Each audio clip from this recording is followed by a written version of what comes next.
YouTube, Quinn Wade coming to y'all with that instant analysis on the Memphis Grizzlies blowing out the Milwaukee Bucks. This game was just a bad defensive game by the Bucks. Zach Easy was getting easy buckets all night with lobs and dunks. Laravia was getting easy shots. Even guys like Aldama was getting easy shots in the paint. And you would think that the Bucks would be able to resist it by having Brook Lopez and Giannis, two of the best big man defenders in the league the last couple years before this one. But the Bucks fall to 1-4, and Memphis improved to 3-3. And this game was basically over in the first quarter, where the Memphis Grizzlies outscored the Bucks 40-24, and then they did it again 30-24, then again 29-22, and then the Bucks finally won the quarter, which was 29-23, which was the fourth quarter. But by then the game was so far away from out of their reach to be able to win, it didn't even matter. I just feel like the Bucks have been a stat pad and empty calorie team. They're going to perform. They're going to play. They're going to get their numbers, but they just forgot that they were supposed to be winning games too, unfortunately. And we usually don't see the Bucks play this carefree, this careless. They're not really getting mad. They're not really getting angry. They're not really holding each other accountable. It just seems like they're just going out there hooping, doing their jobs, packing it up, and getting ready to go on the road to the next place or chilling. And it seems like they don't really have no, like they don't really care enough about what's going on against the opponents. And the Bucks just look like a team that's just out there hooping. Prince, 5 points, -22 and plus minus, two personal foul, one turnover, four steals, three assists, two rebounds, one assist from the 3 point line, two of eight from the field. Giannis Galloping Kumpo, 37 points, four personal fouls, one turnover, one block, one steal, four assists. He did grab 11 rebounds, with one of them being offensive. He was three of eight from the free throw line, 17 of 22 from the field. He was getting a lot of easy buckets, being able to drive to the basket on slower bigs. And that's what he usually does anyway, just so long and so lanky and quick with it that he gets to you and he beats you with that first step, and then he just about using that length to be able to finish. And that's why he was getting high percentage shots, and his handle has still looked great for a big man even through the lower body injuries. Brook Lopez had 12 points, -35 and plus minus, four personal fouls, one assist, three rebounds, one of two from the free throw line, three of six from the 3 point line, four of eight from the field. Video game Dane was terrible today.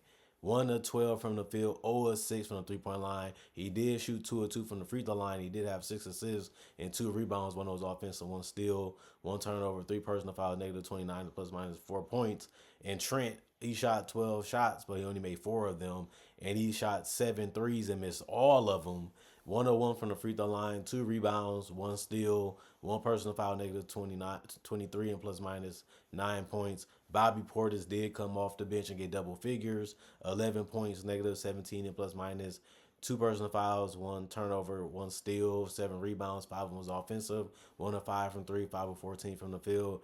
Beauchamp came off the bench, only played 5 minutes, and he was 1 of 3 from the field. He did have two rebounds, one was offensive, one turnover, 2 points, -1 and plus minus. Smith played 5 minutes. He had zeros outside of having one turnover and two personal fouls. In those 5 minutes, he was a -1 and plus minus, 0 points. Robbins, 1 of 1 from the field, 0 of 2 from the free throw line. He also was -1 and plus minus, 2 points. Connaughton was 1 of 7 from the field, 1 of 5 from three, three rebounds, two assists, one turnover, two personal foul, -2 plus minus, 3 points. DeLon Wright was 3 of 4 from the field, was able to hit 2 of 2 from the threes, and they was timely, but didn't really equivalent to anything. Two assists, one rebound, one block, two personal foul, plus 10 and plus minus 8 points. Green 0-1 from the field, 0-1 because that was the only shot that he took and didn't make it. -1 and plus minus, 0 points. Jackson 1 of 2 from the field, 0-1 from three, 0 of 2 from the free throw line. Five rebounds, one of offensive, one assist, two steals, one block, two turnovers, five personal fouls in 19 minutes is way too high. +8 and plus minus, 2 points. Rollins was 1 of 2 from the field, 1 of 2 from three. Those is only attempts outside of having one free throw made out of two, one assist, one block, one turnover, -1 and plus minus 4 points. 41 of 96, 42% from the field. 9 of 42, 21% from three. If you're going to shoot that percentage from three and also shoot 8 of 19 from the free throw line, which is 42% from the free throw line, you're not going to win that many games. Even though they was able to get to 99 points, you got to shoot more efficient than that. Even though their shot selection wasn't terrible, they just wasn't knocking them down as a unit today, and it's just unfortunate. They had 38 rebounds, 20 assists, 10 steals, 4 blocks, 10 turnovers, and 27 personal fouls as a team. And then the Memphis Grizzlies, they was just having fun out there. Ja Morant was just toying with the Bucks defense and even try to throw an alley-oop off the glass to Zach Edey, which is absolutely embarrassing, just showing you how easy it was for the Grizzlies to score tonight. Jackson Jr. came in with 13 points, +4 and plus minus 4 personal foul, 3 turnovers, 2 assists, 5 rebounds, 3 of 3 from the free throw line, all 4 from the three-point line, 5 of 12 from the field. Aldama, 19 points, +9 and plus minus 1 personal foul, 3 turnovers, 1 steal, 2 assists, 9 rebounds, 2 of them was offensive, 4 of 4 from the free throw line, 1 of 4 from the three-point line, 7 of 14 from the field. Wells was 5 of 9 from the field, 3 of 6 from the three-point line, 3 of 3 from the free throw line, 7 rebounds, 1 was offensive, 1 assist, 1 turnover, 2 personal fouls, +7 and plus minus 16 points. Zach Edey was a dominant force in the paint, staying in that dunker spot and finishing, even if it was a lob. 5 of 9 from the field. He had 8 rebounds, 2 of them was offensive, 1 steal, 1 block, 1 turnover, 3 personal fouls, +5 and plus minus 10 points. And then Ja Morant, the Meister tonight, 26 points, +29 and plus minus 3 turnovers. He did have 1 steal, 14 assists. So a double-double for him. Then he made it into a triple-double later in the game when he came back in the fourth quarter. 10 rebounds to go with 14 assists and 26 points. Excelente game for Ja Morant.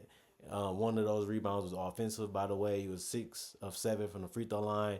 He was 2 of 5 from 3. They was basically daring him to shoot the 3, and he was able to knock down 2 of them. He was 9 of 16 from the field. Efficient night, and didn't even turn the ball over nothing but 3 times out of the 14 assists.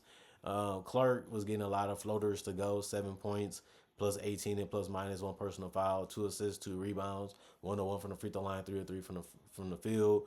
LaRavia, 3 of 6 from the field. He was 1 of 3 from the three-point line, 4 of 6 from the free throw line. He did grab 10 rebounds. 1 of them was offensive, 11 points, so a double-double for LaRavia. 3 assists, 2 steals, 1 turnover, 4 personal foul, +3 and plus minus. Huff was 1 of 4 from the field, 0 of 2 from the three-point line, 2 of 2 from the free throw line, 2 rebounds, 1 assist, 1 block, 1 turnover, 4 personal fouls, +3 and plus minus 4 points.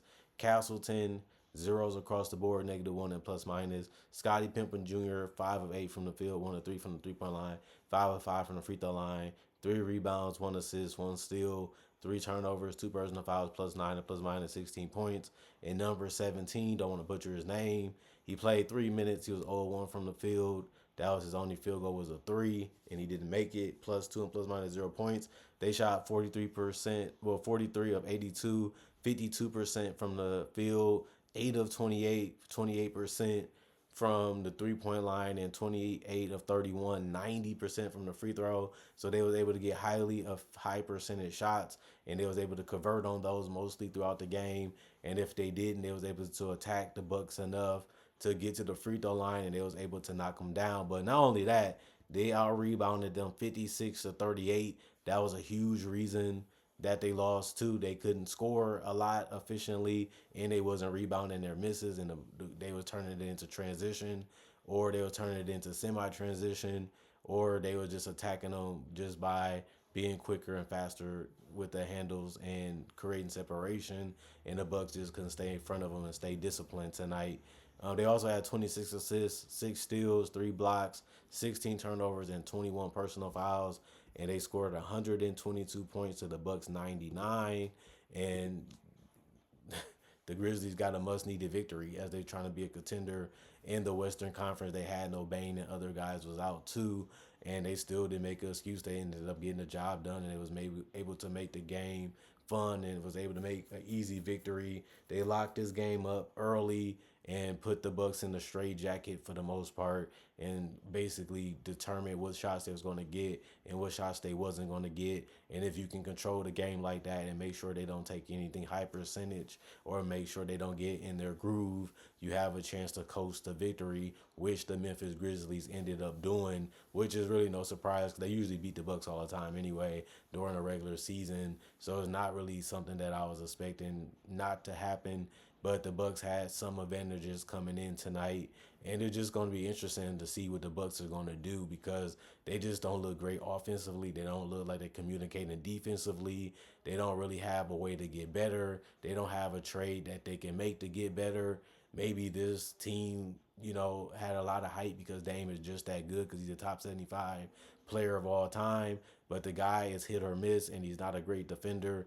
And he's very comfortable when he comes to playing basketball. And if you can get him dribbling, you can get him out of his comfort zone, you can have a great night, defensively against him because Dame has never been a great scorer when it comes to efficiency. He just been a high volume scorer and a high volume 3-point shooter. So a lot of these shots you would live with because you can attack them back on the defensive end and you can get easy opportunities and trade buckets with him. But since he's not really dominant offensively, you can live with some of his decisions. And since he's not really a passing first point guard, you can see that he's gonna not want to rely on the other guys, which you kind of do. But Gary Trent and these other guys just wasn't hitting shots anyway, and that's why you got to make them score and make them shoot because you don't want the ball in Giannis' hands or you don't want the ball in Bobby Porter's hands because that's been the Bucks' two best players. So if you would have told me coming in the season that Bobby Portis and Giannis would be their two best players, I wouldn't be overwhelmingly surprised because Bobby Portis has been playing well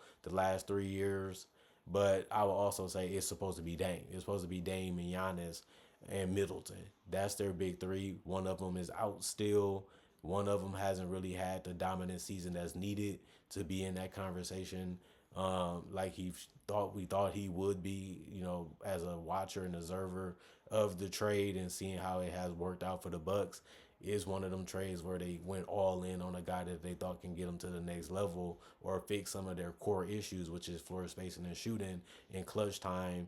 Because Middleton was injured a lot, so sometimes they didn't have Middleton. And Dame has been the guy that usually is healthy for the most part throughout his entire career. Just hasn't panned out the way that the Bucks would like it to. You got a guy that can dominate in the pick and roll with Giannis. They pick and roll game hasn't been that great. The scoring of Dame has been questionable because he takes a lot of tough shots, and the defense is going to live with those because they're basically giving it to him. He has to knock them down. If he does, this game is a lot closer, but I still don't think they win because nobody else really did much. Offensively or defensively tonight. It's not just Dame and Giannis that's struggling. It's the whole team that's struggling. And the Memphis Grizzlies noticed that. They didn't take any tough or crazy shots. They just made the simple pass or the right read or guys were just moving in without the basketball and finding ways to get open. And the Bucks were just lackadaisical and lazy and they just got beat every time. And Ja Morant was just able to notice it and he was able to take advantage of his teammates getting open. And that's what a point guard is supposed to do. And Ja Morant never been known as a pass first point guard or a playmaker either for a high level at a high level, but Dame hasn't been able to adjust to the team, not just Giannis. He hasn't really been able to adjust to the team of the Bucks. And it seemed like it would be a seamless fit, an easy fit to play with Giannis and his team. But Dame, he just look out of whack. Do I want to pass? Do I want to score? Do I just want to get out the way? Do I just want to play all ball and just be a catch and shoot guy? He has the ability to do all those things. He just haven't been able to put it all together yet. And when the time is clicking on things like this because they expect the Bucks to be a contender, that's why they made the move for Dame. You just really wonder how much time is left because we can't depend on Middleton coming in and trying to be the X factor all over again when he's been injured the last couple of seasons. And even though he's getting older, he's still a quality starter. He's not going to save the day for the Bucks. It's just not going to happen. They got to have the whole team playing at a different level and not just settling. And I feel like the Bucks have just been middle of the road, and even on defense, even on offense, and since they are, it's nothing really to be excited about. But can the Bucks make a run to reverse this start that they've been on, and then we'll see if they can. Can they get a 3-game, 2-game, 4-game, 5-game winning streak? Because their schedule to me has been very fair. And even this game without Desmond Bain and guys like that, they should have been able to win this one. And then they get blown out again. And this is something that we have really never seen from the Bucks since Giannis hit his peak superstardom the last 5 to 6 to 7 years. We haven't really seen the Bucks struggle like this on both ends of the floor because a lot of the roster is the same for the most part, even after that championship win. But you know, it is what it is. This is reality for the Bucks fans. They're just gonna have to say we're not that good.